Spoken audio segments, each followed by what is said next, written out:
জুমার নামাজে দুটি আজান কেন? জুমার নামাজে আজান ছিল একটাই, একটা একামত আর একটা আজান। প্রথম আজানটা ছিল লিল ইলাম, নামাজের আহ্বানের জন্য। কিন্তু হযরত উসমান ইবনে আফফান রাদিয়াল্লাহু আনহুর খেলাফতের আমলে মুসল্লিদেরকে অগ্রিম নামাজের জামাতের জন্য, জুমার নামাজের জামাতের জন্য অ্যালার্ট করার জন্য, খুতবা এটার প্রতি অ্যালার্ট করার জন্য তিনি আজানে সালিস এটা প্রবর্তন করেছেন। এটা সহিহ বুখারীতে হাদিসটা আছে। এই জন্যে একটা আজান হলো লিল ইলাম আর একটা হলো লিল ইনসাত, খুতবার জন্য চুপ থাকো, ওই নিয়তে হলো সানি আজানটা হয়ে গেছে। আর প্রথম যে 12:30 বা 12:15 আজান হয় এটা নামাজের আহ্বানের জন্য। এটা করা হয়েছে অনেকগুলি কারণে, যেমন প্রথম দিকে যে আজানটা সানি আজানটা ছিল মানে খুতবার আজানটা, ওই আজান দেওয়ার সাথে সাথে মুসল্লিরা মসজিদে এসে কাবলাল জুমা এই সুন্নতটা পড়ার সুযোগ থাকতো না, খুতবা হয়ে শুরু হয়ে গেলে তার নামাজ নাই। তো সামগ্রিক বিচার বিশ্লেষণ করে হযরত উসমান ইবনে আফফান রাদিয়াল্লাহু আনহু তিনি আগে জাউরা নামক একটা স্থানে বাজারে একটা উঁচা জায়গায় দাঁড়িয়ে এই আজানটা প্রচলন করলেন, 12:30 যেটা দেয় বা 12:15। ওই আজান দেওয়ার কারণে মুসল্লিরা ধীরে সুস্থে গোসল ওযু কালাম করে মসজিদে এসে সুন্নত নামাজ পড়ে এরপরে খুতবার প্রস্তুতি নিতে পারে। এই জন্য দুইটা আজান হয়েছে, এটাই হলো বিশুদ্ধ তথ্যভিত্তিক কথা। আর আজগবি কথা আবার অনেকভাবে বানায়, ওগুলি আমি বলি না।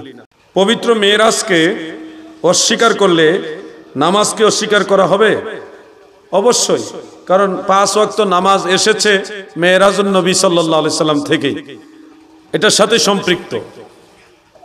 আর আপনি যদি বলেন আমি মেরাজ অস্বীকার করলাম, তাহলে তো কোরআনকে অস্বীকার করলেন আপনি।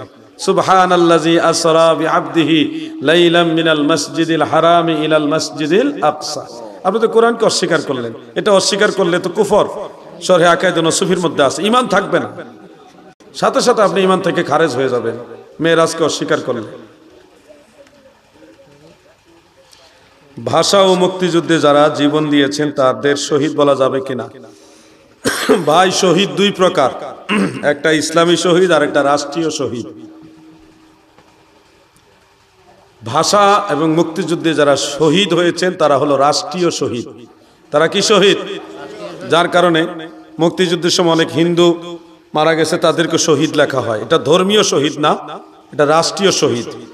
রাষ্ট্রীয় শহীদকে আমি এনকার করছি না, এটা রাষ্ট্রীয় ব্যাপার, এটা ধর্মীয় ব্যাপার না, রাষ্ট্রীয় ব্যাপার। ধর্মীয় শহীদ হলো যারা আল্লাহর রাস্তায় শহীদ হয়, এর মধ্যে 10 প্রকার শহীদ আছে, ফতোয়া শামির মধ্যে উল্লেখ আছে। তো ওই 10 প্রকার শহীদকে ইসলামী দৃষ্টিকোণ থেকে শহীদ বলা হয়। আশা করি আমার ভাই এটা বুঝতে পারছেন। 4 রাকাত বিশিষ্ট সুন্নত সালাত সূরা নাস দিয়ে শুরু করলে সূরা বাকারা না জানলে নামাজ কিভাবে শেষ করব?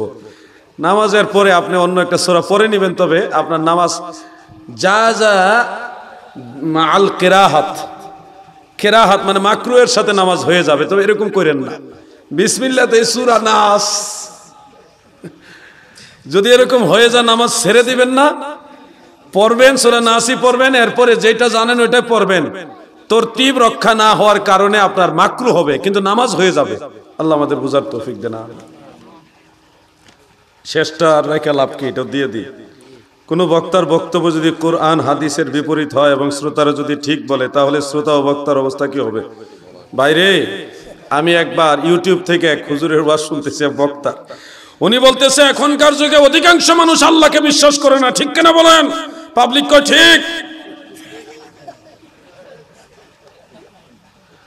অধিকাংশ মানুষ আল্লাহকে বিশ্বাস করে না, তাহলে অধিকাংশ মানুষের ভিতরে আপনারাও তো আছেন, তাহলে আপনারাও আল্লাহকে বিশ্বাস করেন না, ওইটাই ঠিক কইলেন। তো আল্লাহকে যারা বিশ্বাস করে না ওইটা যদি ঠিক হয়, তাহলে আপনারা ঈমান আসেননি।